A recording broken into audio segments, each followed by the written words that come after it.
Buenas noches, estimados compañeros, profesor Víctor Tejera, mi nombre es Luis Ernesto Reina Ávila. Hoy tenemos el gusto o hemos tenido el placer de investigar sobre los monopolios absolutos en Panamá. Esperamos que toda esta información que nosotros les brindamos hoy sea para uso provechoso y aprendizaje de todos nuestros compañeros. Como tema de introducción tenemos que el desarrollo se hace mérito adentrados un poco a la historia como en Panamá se introdujo la política de la competencia como ley. Y es de ahí que se inicia a sancionar como tal las prácticas monopolísticas. La introducción de la política de la competencia en Panamá forma parte de un proceso de modernización económica y cambios estructurales en el país, iniciado en 1994. Con la elección del presidente Ernesto Pérez Valladares.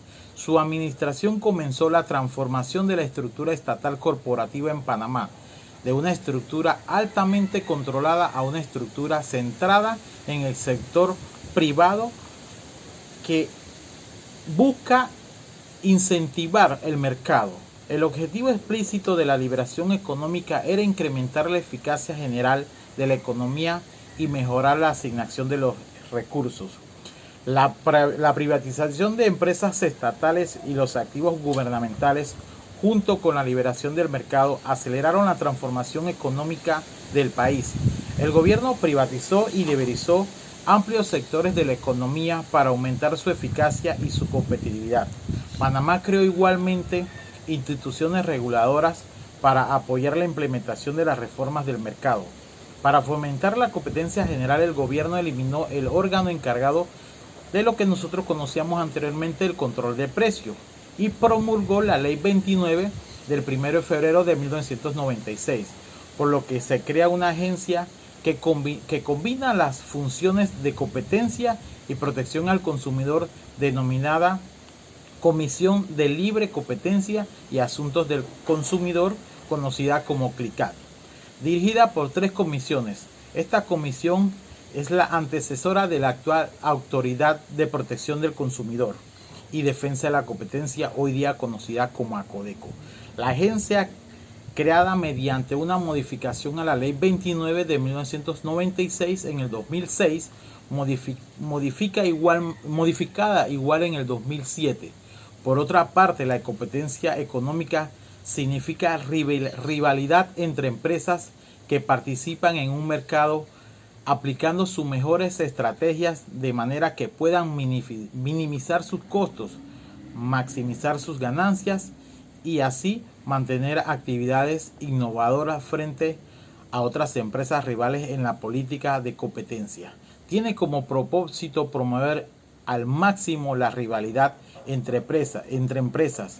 Con ello busca que los agentes económicos se esfuercen por mejorar el uso de recursos para producir bienes y servicios y perfeccionar el mercado.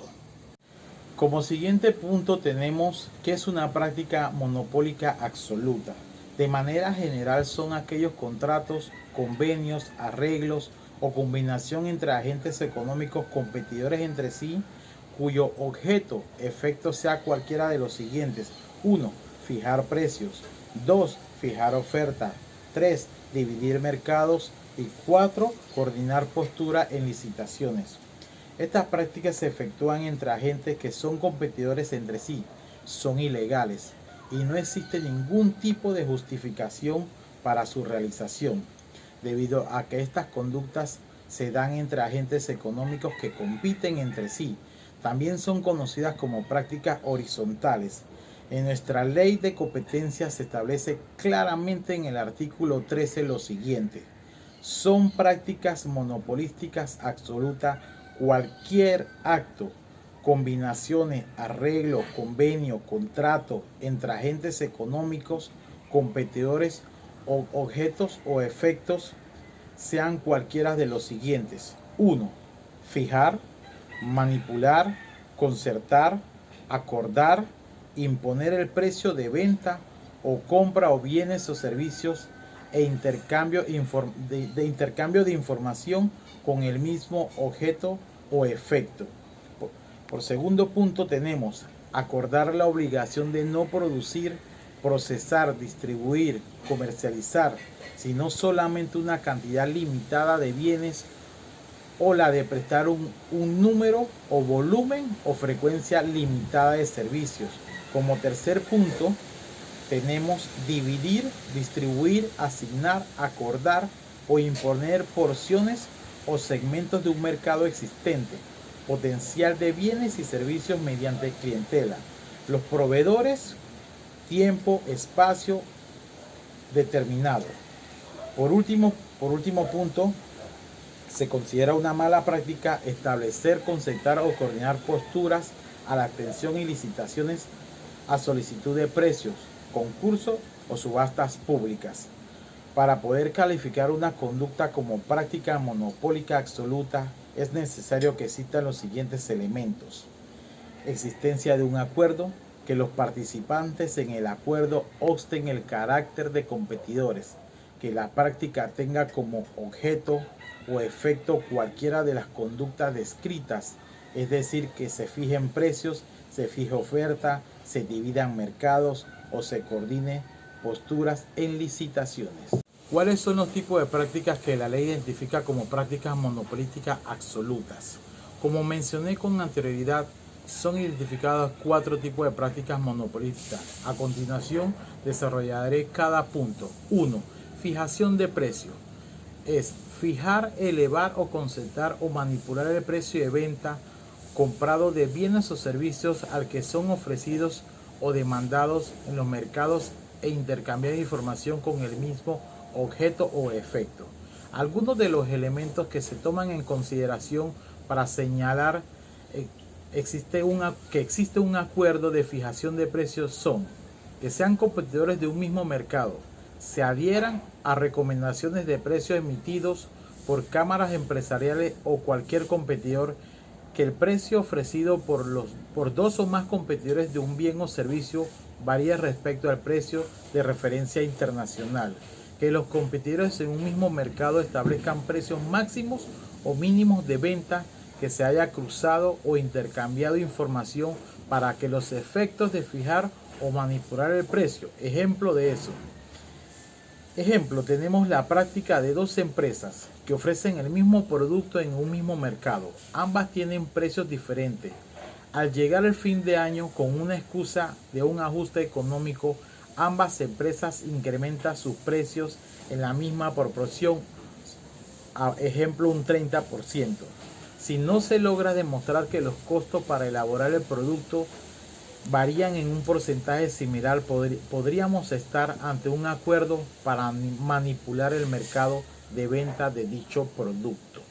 En la regulación de precios, excepcionalmente, el órgano ejecutivo formula y hace reglamentaciones a las políticas de regulación de precios y la autoridad debe ejecutarlas.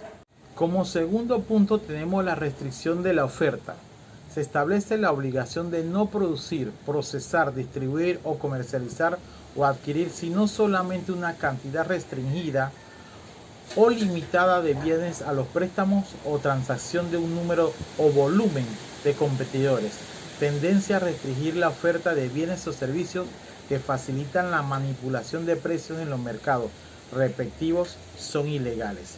Lo anterior en virtud de que al restringir la oferta adquieren la capacidad de subir precios y así obtener ganancias monopólicas. Los efectos adversos de estas conductas son similares a los acuerdos de precios entre competidores. Ejemplo de la práctica: en una cámara empresarial se realiza una sesión agremiada que se convoca a efecto de analizar cuestiones propias del gremio. Estos empresarios elaboran un producto que es de consumo necesario para la población panameña. En el transcurso de la sesión, uno de los agremiados manifiesta la preocupante situación económica del país y pone en especial énfasis en que se deriva la dicha problemática. Podrá observarse una deficiencia en la elaboración de su producto. Por ello, el incumplimiento de un deber patriótico o estas llegan al acuerdo de limitar la entrega de cierto número de unidades en efecto de evitar el desabasto. Como tercer punto tenemos una segmentación de mercado, que significa dividir, distribuir, asignar o imponer proporciones de un segmento de mercado actual o potencial de bienes y servicios mediante clientela, proveedores, tiempos o espacios determinados o determinables. Esta práctica implica que los competidores de un producto o servicio se ponen de acuerdo para asignar entre ellos porcentajes de mercado, dividirse ventas por territorio y asignarse cliente. Una vez que se lleva a cabo esta distribución o asignación, cada uno de los competidores no tendrá incentivos para competir dentro de su segmento o cuota de mercado. Esta práctica es muy dañina, pues a través de esta conducta se eliminan las opciones para los consumidores. Ejemplo de la práctica: en una cena realizada en beneficio de cierta institución, dos empresas coinciden. En la plática normal de los negocios, ambos empresarios se dan cuenta quienes distribuyen sus productos se han puesto de acuerdo para presionarlos a fin de subir el costo del servicio de la distribución. Indignados por esta situación, estos comensales deciden que cada uno trabaja con un solo distribuidor, pues no se puede estar jugando con ello. Aquí habrá dos posibles prácticas de monopólicas absolutas. Como cuarto y último punto tenemos la coordinación de posturas en licitaciones. Significa establecer, concertar o coordinar postura a la abstención en las licitaciones, concursos, subastas, almodeadas al público. Las prácticas de este tipo obstaculizan los objetivos gubernamentales de competencia y libre concurrencia, eficiencia, transparencia en las transacciones públicas. De igual manera, estas prácticas afectan el uso correcto de la licitación y los concursos y sus subastas públicas como un medio equitativo para competir por los mercados de servicios públicos. Los mecanismos de coordinación entre las licitaciones son variados, que pueden ir desde el acuerdo de participar o abstenerse de la participación hasta la fijación de una postura común. Uno de los mecanismos que se utiliza para identificar esta práctica radica en la cooperación que se tiene con las entidades licitadoras, así como la Secretaría de la Función Pública. Ejemplo de práctica: una empresa gubernamental requiere periódicamente de ciertos productos para poder prestar un servicio derivado de la legislación nacional referente a adquisiciones de dicha empresa gubernamental. Tiene que realizar la compra a través de una licitación pública. En el mercado hay tres oferentes que pueden cumplir con las especificaciones de la licitación. Sin embargo, se ha observado que nunca participan las tres en conjunto, sino que siempre hay uno que no participa, aunque en el mismo, es decir, van rotando la participación a manera que siempre haya uno que no presenta postura en la licitación. Este sería mi participación, estimados compañeros. A continuación, mi compañero Jefferson McLean continuará con las diferentes sanciones que se le deben aplicar a las empresas que practiquen estas prácticas monopolísticas absolutas. Así que a continuación lo dejo con mi compañero. Muchas gracias y saludos a todos.